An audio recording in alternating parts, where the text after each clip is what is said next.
C'est une construction de plein pied de 880 mètres carrés qui va recevoir 32 berceaux avec un relais petite enfance. Donc on veut vraiment faire une crèche biosourcée et ouverte sur la nature. Alors le biosourcé, pourquoi? Parce que nous avons un délégué communautaire qui fait partie du PCAET Amiens Métropole qui nous a dit pourquoi pas le biosourcé. On est donc allé avec le président se former au biosourcé pour voir ce que c'était. On nous a démontré que la paille insufflée en Autriche, ça faisait 10 ans qu'on le faisait et que nous, on n'en faisait pas, quoi. Pourquoi on n'en faisait pas? Autant le faire.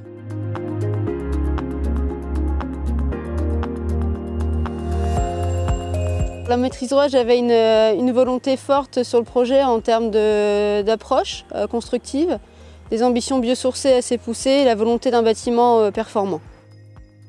En termes d'isolation du bâtiment, on a retenu la paille.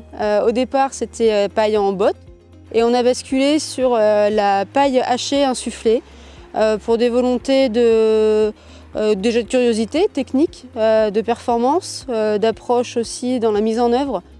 Et puis la volonté aussi de soutenir une filière en plein développement.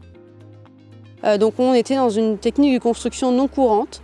C'est ce qui a pu inquiéter un petit peu la maîtrise d'ouvrage au départ. Elle a vite été rassurée en voyant comment ça fonctionnait, quelle était la mise en œuvre. Elle n'a pas eu de difficulté finalement à assurer non plus son projet, ce qui était un des leviers importants, l'assurabilité. L'enjeu, ça a été de trouver les bureaux d'études qui nous ont accompagnés, qui pouvaient être compétents.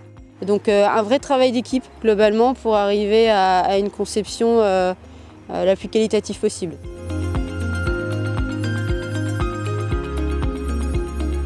Alors sur ce chantier, on insuffle de la paille dans les murs, mais de la paille sous forme hachée. C'est-à-dire que c'est une paille qui a été préparée dans une usine. On va enlever les débris qui sont à l'intérieur, on va la dépoussiérer et ensuite avec une machine qui s'appelle une cardeuse, on va insuffler cette paille dans les murs à haute pression. Il va falloir être vigilant sur la densité de la paille qu'on va mettre dans les caissons. C'est-à-dire qu'on va faire des caissons de test et on doit être entre 105 et 115 kg par mètre cube. Une fois qu'on a fait tous ces tests, on va pouvoir passer à l'insufflation des caissons. Alors, quand on parle des caissons, c'est bien l'ossature bois qui fait tout le tour du projet, donc on parle bien des murs extérieurs. Et donc on va insuffler avec donc la cardeuse et avec une buse rotative la matière dans le caisson. En gros, on va boucher tout le trou avant de retirer la buse d'insufflation. Une fois qu'elle est retirée, on va mettre un isolant complémentaire qui est de la laine de bois ici pour nous. Et puis on va remettre un patch pour avoir une bonne continuité d'étanchéité à l'air. C'est une technique qui fait aujourd'hui l'objet d'une appréciation technique d'expérimentation. Donc c'est une technique tout à fait courante, en tout cas au niveau des murs, des parois verticales. Et donc il faut savoir que c'est quelque chose qui va évoluer assez rapidement. Aujourd'hui, c'est une technique innovante développée par l'entreprise Yellow.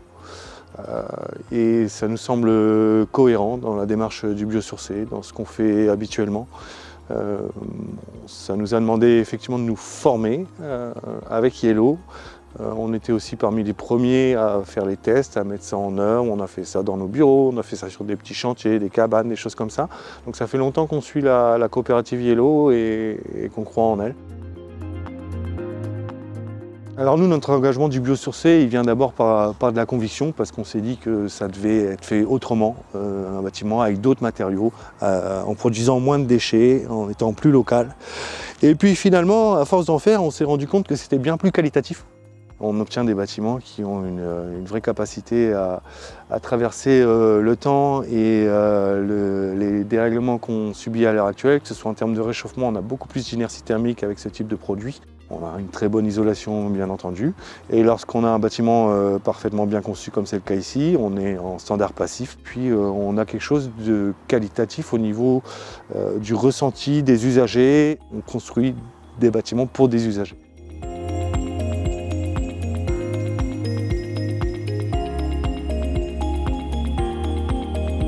Donc Donc le CD2E a organisé cette visite dans la suite de l'exercice de sensibilisation qu'il a mené avec les élus qui ont porté ce projet. Et du coup, pourquoi on fait ce genre de visite de chantier? C'est pour montrer tout simplement aux acteurs du territoire, aux entreprises, aux maîtres d'œuvre aussi, que c'est possible de construire en biosourcé, que beaucoup se sont déjà lancés.